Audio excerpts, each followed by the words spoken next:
Assalamualaikum warahmatullahi wabarakatuh. Sobat farmasi yang dirahmati Allah Subhanahu wa taala. Kali ini kita akan mempelajari pendahuluan ilmu resep. Apa manfaat dan tujuan dalam mempelajari pendahuluan ini? Langsung saja kita ke presentasi berikut.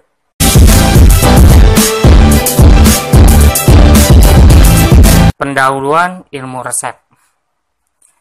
Manfaat mempelajari, kita akan dapat mengetahui tujuan dan manfaat dalam mempelajari ilmu resep. Sehingga kita nanti tahu pandangan ke depannya. Pada saat kita mempelajari ilmu resep, itu apa? Ya, kita langsung saja ke presentasi berikutnya. Jadi ilmu resep adalah ilmu yang mempelajari ya apa? Pada saat kita menerima resep dari dokter, ya, pada saat kita kerja di apotik, ya, kita terima resep, apa yang harus kita lakukan dengan resep tersebut? Ya. Kemudian selanjutnya apa yang harus kita kerjakan? Nah, di sini ilmu resep adalah ilmu yang mempelajari tentang cara penyediaan obat-obatan menjadi bentuk tertentu hingga siap digunakan sebagai obat. Jadi di sini kita akan menyiapkan, ya, pada saat kita menerima resep, di situ ada bahan-bahan yang harus kita ambil, ya. Kemudian mungkin akan kita lakukan peracikan, ya, sehingga terbentuklah suatu obat yang sesuai dengan resep tersebut. Nah, kurang lebihnya kegiatan kita di lingkup semacam itu, sehingga hal ini bisa kita kategorikan, ya, dalam mempelajari ilmu resep itu hampir sama dengan seni meracik obat, ya. Jadi pada saat kita menyiapkan, ya, kemudian kita meracik, itu butuh namanya seni, ya.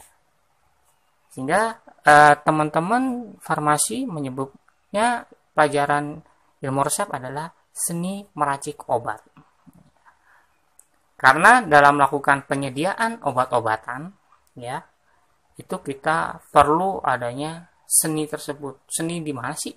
Seni yang pertama adalah seni melakukan pengumpulan, ya, pengenalan, pengawetan, pembakuan, dan peracikan. Pengumpulan di sini adalah bisa berupa pengumpulan bahan-bahan, ya, bahan-bahan dari alam, semacam itu. Kemudian sebelum dikumpulkan, ya, kita lakukan pengenalan dulu terhadap bahan-bahan tersebut, mudah terbakar, ya, atau mungkin kurang baik jika digunakan secara langsung, ya. Kita harus melakukan pengenalan, ya, terhadap bahan-bahan tersebut. Bila kita kerja di penelitian, kita mengambil sampel dari tumbuhan, ya, kemudian kita harus mengenal nih tumbuhan ini bagus untuk penyakit apa, macam itu. Setelah itu kita melakukan pengawetan terhadap bahan-bahan yang ada. Setelah diawetkan, kita lakukan pembakuan bahan, ya, kita beri nama ini misal paracetamol, gitu. Nah, dari itu baru kita lakukan peracikan, sehingga obat itu siap nantinya dikonsumsi. Untuk mempelajari obat-obatan ini perlu cangkupan yang sangat luas, ya. Jadi tidak hanya kita mempelajari ilmu resep aja, tapi perlu mempelajari ilmu-ilmu lain, ya. Seperti halnya kita pelajari ilmu kimia dari bahan obat, ya.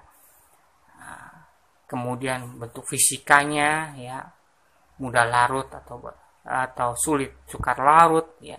Kemudian sifat biologi dari bahan obat tersebut, ya. Kemudian perlu perhitungan juga matematikanya. Pada saat melakukan peracikan, kita atur sesuaikan bahan ini berapa persen, sehingga pada saat kita melakukan peracikan menjadi bentuk sediaan yang benar-benar bagus. Kita juga harus mempelajari farmakologi dari obat-obat tersebut, ya, bagaimana obat itu pada saat masuk ke dalam tubuh, apa yang terjadi, reaksi-reaksi apa saja yang terjadi di dalam tubuh, ya. Kita juga harus mempelajari anatominya. Anatomi, baik anatomi tubuh kita, anatomi tumbuhan, ya. Anatomi tumbuhan nanti bisa berfungsi sebagai pada saat kita melakukan pencarian tanaman obat, ya. Kita melakukan analisis obat ini tanaman ini tergolong dari penyakit untuk pengobatan apa, ya, bahan. Jadi tanaman ini mengandung bahan apa yang cocok, bahan kimia apa yang cocok buat pengobatan.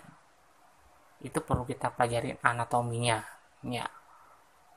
Dimana pada saat kita mungkin tahu, oh ini daun yang kita gunakan adalah daun yang semacam apa yang cocok, ya.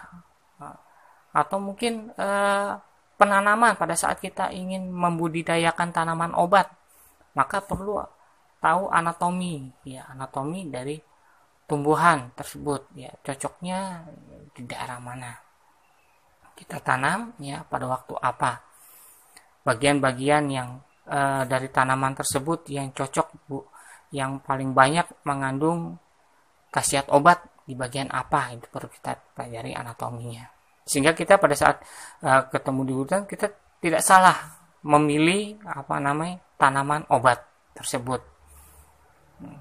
Kemudian begitu juga anatomi tubuh manusia, ya, kita harus mempelajari agar kita bisa sinkron dengan pelajaran farmakologi, ya, sehingga tahu obat itu benar-benar masuk ke bagian mana dan berfungsi sebagai apa.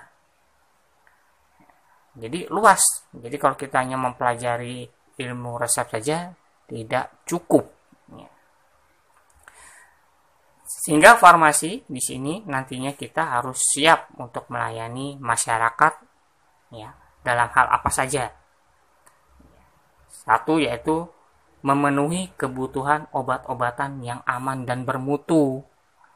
Jadi pada saat kalian nanti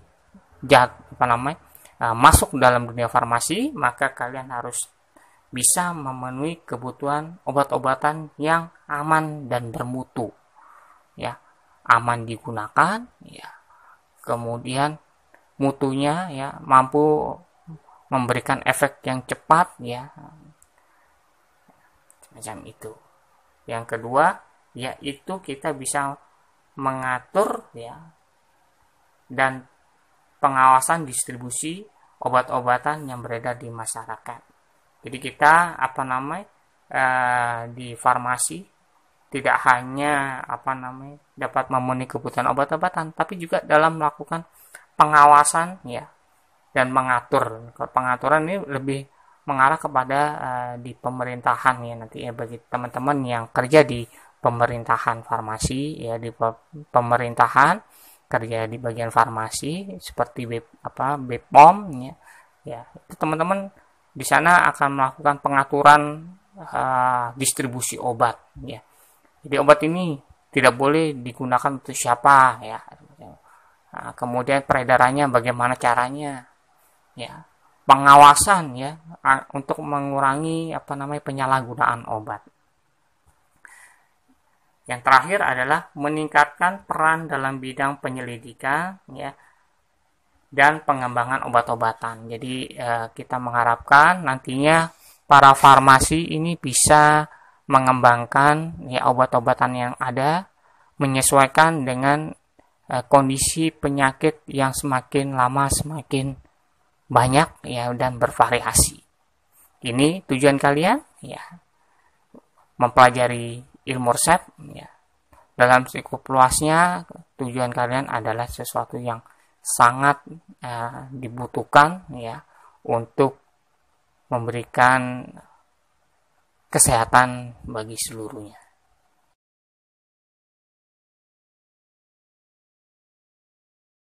Kita sudah mengetahui, ya, manfaat dan tujuan dari pendahuluan ini, apa itu mengenai seni meracik obat, ya.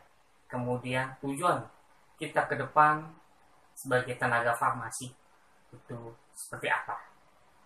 Jangan lupa untuk mencoba soal latihan yang kami berikan.